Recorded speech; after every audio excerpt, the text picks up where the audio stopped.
Greetings, gamers. Greetings, gamers! Today we are talking about Warhammer 40k Darktide. It is, one would say, a successor. It is being developed by the same company who did Vermintide and Vermintide 2. Obviously, we're thinking that it's going to be a similar style of gameplay, like Horde, but just in the 40k universe versus the fantasy universe. I personally have put a lot, a lot of time into Vermintide 2 specifically. Here are some playtimes of myself and my friends. Yeah, a lot of just playing that game. So I think that's fair to say that I'm a fan of Warhammer, that I love both the setting and, a lot of stuff that happens in the setting, like Vermintide. That's a great example. It's an amazing game in a setting that I already liked. We don't know that much about it. The Steam description gives away a little bit. Let's see. A visceral 4-player co-op action game set in the hive city of Tertium. In the depths of the hive, the seeds of corruption threaten an overwhelming tide of darkness. A heretical cult known as the Admonition seeks to seize control of the planet Atoma Prime and lay waste to its inhabitants. It is up to you and your allies in the Inquisition to root out the enemy before the city succumbs to chaos. So we know a few things. We know it's going to take place in a hive city. There's going to be chaos involved. Based on the trailer, it definitely looks like Nurgle. You see some of those poxwalkers. And we're going to be playing as the Inquisition in some way or another. There are some character design things that we've seen, it's likely that one of the characters is going to be an Ogren. Other than that, we really don't know that much at this point in time. We really know very, very little, which is where I get into the whole point of this video. The top 10 things that we want in Warhammer 40,000 Darktide. So, number 10, the Chainsword. This one's obvious, right? I think that this is something that a lot of 40k and even similar franchises, other sci-fi franchises, Gears of War or Fallout with the Ripper, right?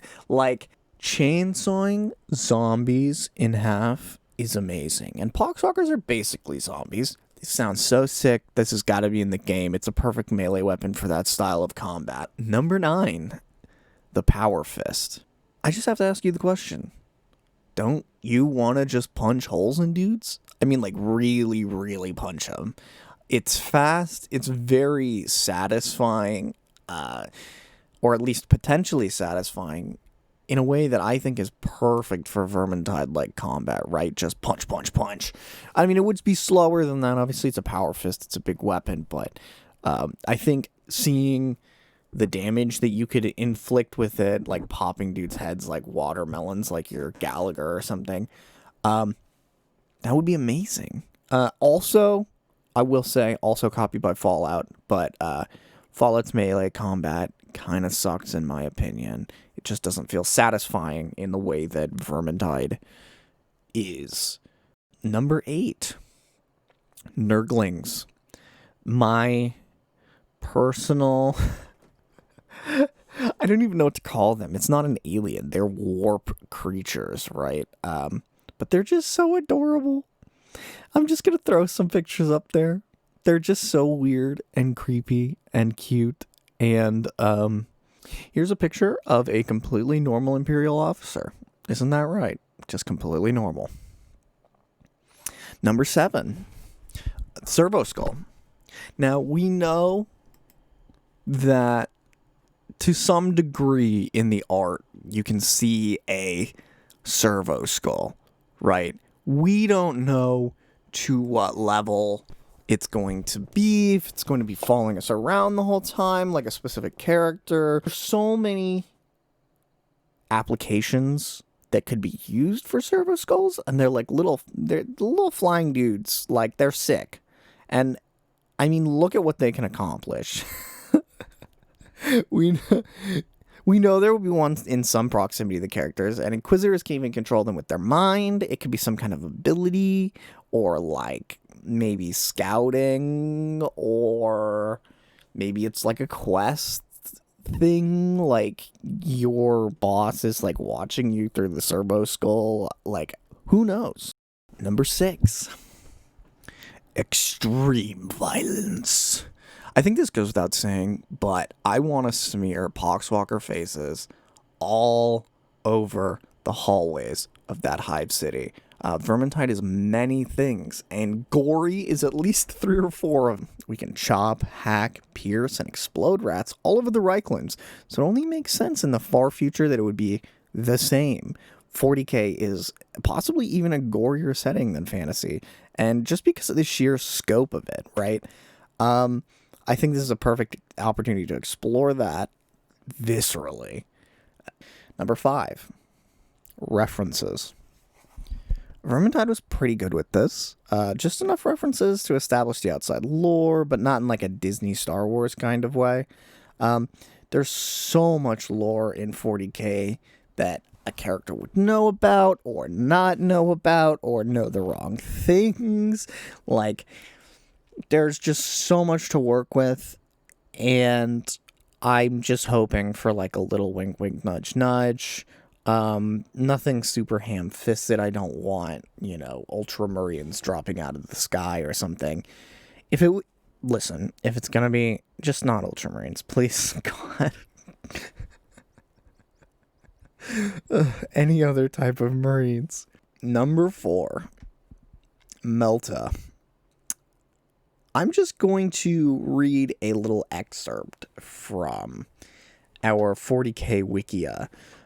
Melta weapons are a type of thermal weapons that make use of subatomic reaction and chemical fuel sources to provide a tightly focused beam of intense, searing heat. A Melta gun works by inducing a minute submolecular reaction within a highly pressurized pyrum petrol-fueled location within an ammunition canister, and then projecting the resulting plasma through the canister and from the weapon's barrel as a blast of incredible heat. Melta usage is accompanied by a distinctive hissing sound as the beam boils away the water in the air, then a roaming blast as the beam reduces the target to charred scraps or molten slag. Meltas are the premier anti-armor weapons, and few, if any, armored vehicles can withstand their power. I don't know about you, that sounds fucking awesome. I want to straight up melt dudes. I think that would be so sick. Number 3, Psycher. Psychers in the 40k universe are powerful manipulators of the warp, tossing spells just as a wizard would in fantasy to annihilate their enemies. And since we had a certain bright wizard in VT, I think this one is very likely. I think also the connection with the Inquisition, it only makes sense that there would be a specific character that can use psychic abilities. And I just hope that they're cool and not underused, but also not overused. Obviously, it's not going to be a super powerful Psycher, but I'm not really worried about that. Honestly, I don't think they'll make us OP. Number 2. Endgame content. Winds of Magic is fun, and it makes replaying levels not as boring as it can be after 200 hours. But, I mean, if you look at the original game and you look at what Vermintide 2 released as, there wasn't much endgame content besides grinding for reds. And then what, right? Like, there isn't really a reason to use them. VT... I guess the first game had Cataclysm, and the VT2 has now added Cataclysm. It's added a whole bunch of stuff. But I think, like, if you look at, like, an MMO, right, where the idea is, like, level grinding and, like, pushing numbers up, right? In the same way that Vermintide 2 was. You definitely need an endgame content to really show those numbers off, right? To really put in that work to get the best times, to make it competitive and stay up. I think that's really important for a game's longevity, and I really hope that Darktide has something. And it's not just us playing against the grain 40 times. And number 1. You. Yes, you. I think Vermintide was an amazing game with an awesome community. But even then, I still don't think Fatshark is getting the recognition they deserve. Honestly, I think these games could be really huge, and I would love to see how an even larger player base embraces them. Maybe it's just me, I don't believe in gatekeeping the Warhammer community, and I want to see all kinds of players hopping into the game. That's going to be it for this video. Thank you for watching. Make sure to like and subscribe. Hit that notification bell. And check out any of my other videos. You know, even one view, one like, one comment, it means a lot to me, and it goes a long way. I want to hear from other Warhammer fans, too. What is it that you want in these games? My opinion is only subjective, right? It's only my experience. And I would love to hear what kind of crazy ideas y'all have. So let me know, and thank you, and good night.